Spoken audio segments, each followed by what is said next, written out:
I'm Wez Clarke, I'm a mix engineer.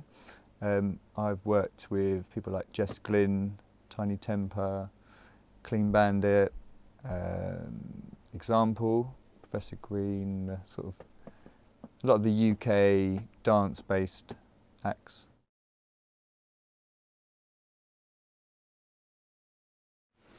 So yeah, I guess the mixer's role, or my role, is basically a finisher to a certain degree these days. I guess that's the best way of describing it.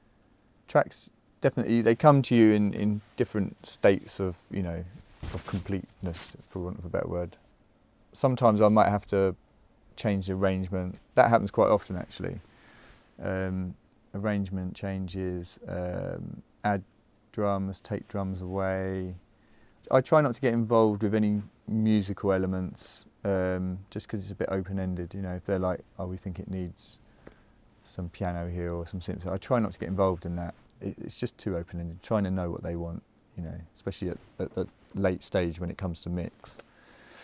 It's difficult, and you've got to try and please all the producers and the artists as well. So I try not to get involved too much with that. But yeah, it's just sort of refining what's already there really, and making it sound as good as it literally can. That's what it's all about, I suppose. So I always think like what people would want to know about mixing, for a complete sort of novice or someone that just doesn't know about the industry, how to describe what I do, and it's always difficult, to be honest. My mum still doesn't know what I do.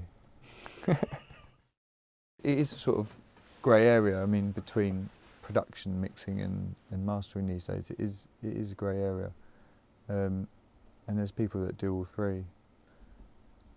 I just like to concentrate on one thing. I've always been like that.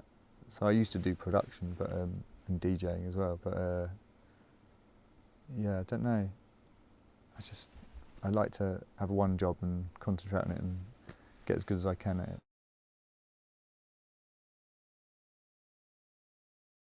I tend to sort of ask for stems rather than a Pro Tools session. I don't like opening other people's Pro Tools sessions. It's always a minefield. So I ask for each part separate, and then I'll sort of group them down to 24 channels for the desk, which is quite a neat way of working, rather than having 140 channels or whatever you get given, because that's quite overwhelming. A producer now, he'll put plugins on sounds to get it a certain way. But I always think of that as, back in the day, you'd have all these plugins, or not all the plugins, all the gear on your guitar or whatever, and there would be a certain sound and it would get printed with that on. So I always compare it with that these days. If a producer, like sometimes they ask, do you want wet or dry stems? And I sort of say, well, just, don't take anything off that's creating a certain sound, because that would have been printed historically anyway. So yeah, so it comes to me with certain decisions made, and obviously the levels, they've got them how they want, and it's gone through, A&R are happy with it. So why would you sort of take all that away and start again? It's got to a certain level. So when I press play, it's basically how they liked it, and then I can start fixing what's wrong with it rather than trying to start from scratch.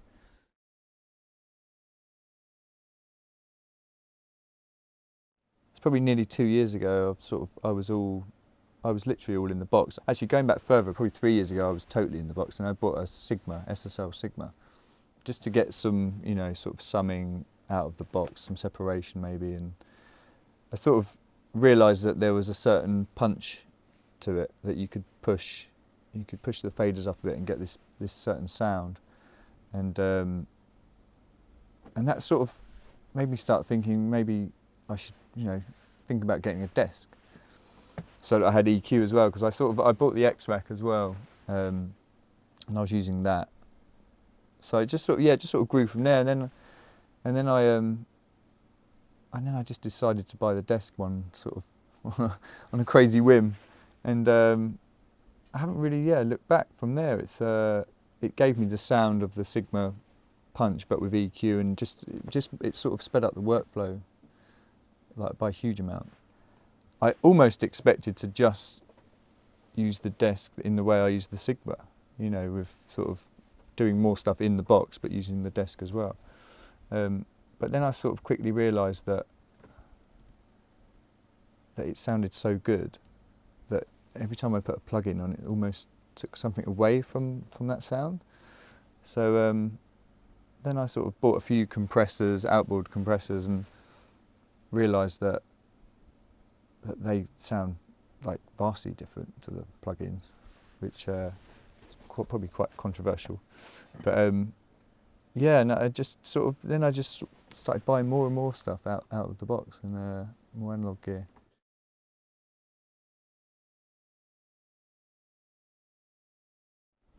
It's difficult to put your finger on the sound of it. I guess it can sound, you know, if you put everything to Unity, it's so clean, it will sound like the stems if you want it to. But you can make it sound as sort of coloured as you want, really, if you start pushing things. You know, when I first started out on the desk, I didn't have any compressors. You know, years ago when I was a kid, and I used to push the channel as loud as it would go and turn the fader down, just to subconsciously, now I know it was compressing it. It was just distorting it, but you know, it won't go any louder. So I like doing that still. It's just a habit of mine. And, like, sometimes on the hi-hats I'll do that just to get crunch, and it's a nice, you know, it's an analog distortion, so you can't really beat it. But yeah, the desk gives a certain punch. I know everyone says it's that old cliche, but it really does. And I'm not sure why, to be honest. I don't know whether it's because you work in a different way or whether it literally adds some extra punch, or I'm not sure. And I really love the stereo width control, I use that a lot, together with the phase meter, you know, just to make sure everything's in phase and as wide as you can get it. I love that feature. It's just, you know, having reverbs on sends, it sounds different. I don't know why. It sounds right.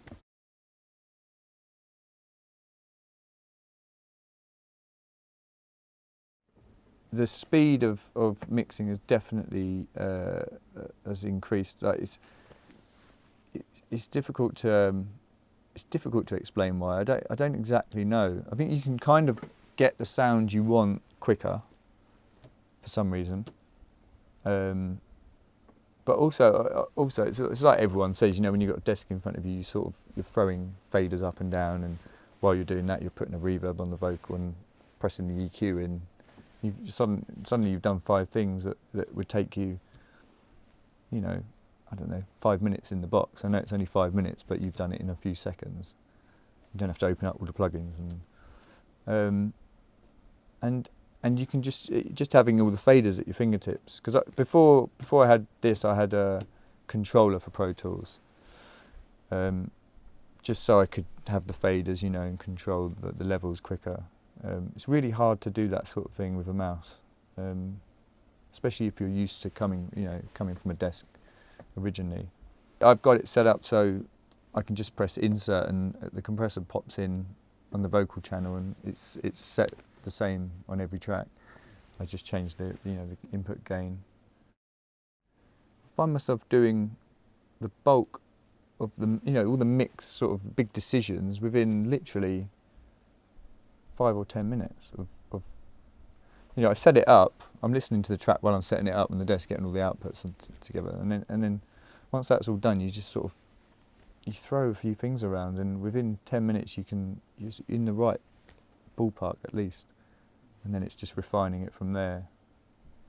But yeah, it's definitely sped things up, and even the recalls, they're not too much of an issue, to be honest. It's probably 15 minutes to recall everything on this. It's not the end of the world. It started out slower, but over time you get quite good at it.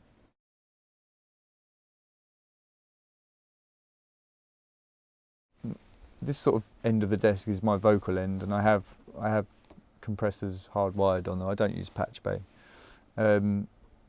So yeah, I just know channel 20 is my lead vocal and 21's my BVs, and so I have compressors set up for for those purposes. And then I have the Bricasti on an aux and the lexicon, and I have the SSL mix bus compressor on a record group on the desk, so I can sort of feed anything I want to that and hit it quite hard and sort of bring it up in the mix. It's almost like parallel compression basically. And I also do that with the Culture Vulture. So I have parallel distortion on every channel, as it were, which is pretty cool. And I also have that, not to give too many tricks away, but I also have that going through an EQ first as well, which is, so you've got total control over distortion. If you want to add, you know, top end distortion to a bass, for instance, and not the bass, you can EQ it out. For me, that was just a smart way of using the Culture Vulture on every channel rather than having it hardwired on one. That's where a patch bay would come in handy, but I don't want to get, that's just another thing to recall, you know. It's like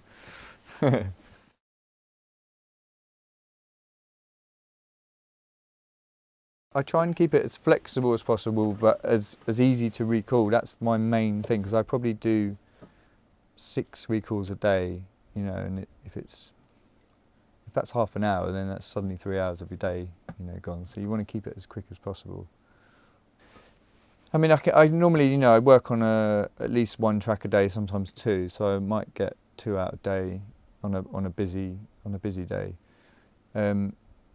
But you know, they'll come back at various times, you know, maybe 1 day later or 3 days later. So you generally got, like this morning, I've already done tweaks on 3 tracks before you guys got here. So that's 3 recalls already. And then that version goes out of those tracks, and then there'll be more comments. And you know, you sort of tend to get to version 5 or 6 before it's finished. So, but the bulk of the work's done. So yeah, you know, the recall is quite an important thing to think about when you've got a desk and outboard gear.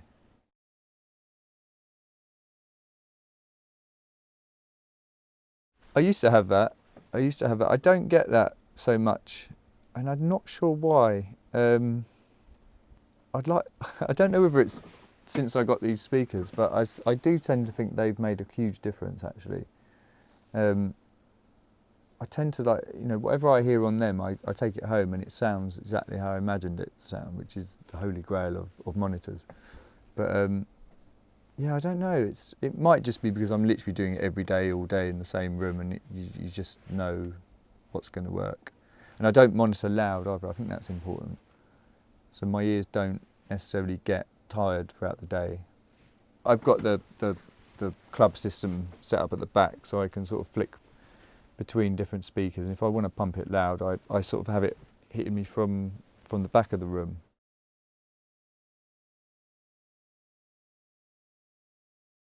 I've got probably, well, I've got this little iHome, so I've probably got 1, 2, 3, and then I've got the NS10s on there on my trendy my trendy Bond stands. But they're strictly just to get them out of the way of the main monitors, because this room's so sort of small.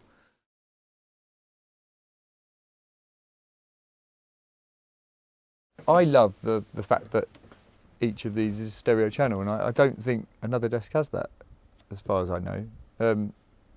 It just saves you having to turn 2 everything and push 2 faders up. I mean, I think it makes perfect sense, and I don't know why they wouldn't all do that in the future. And it's nice to work on a big desk, I know, but having it compact as well is actually very handy, because you're always sort of sitting in the sweet spot. And the recall is half the time as well, obviously, because you've only got to recall half the faders.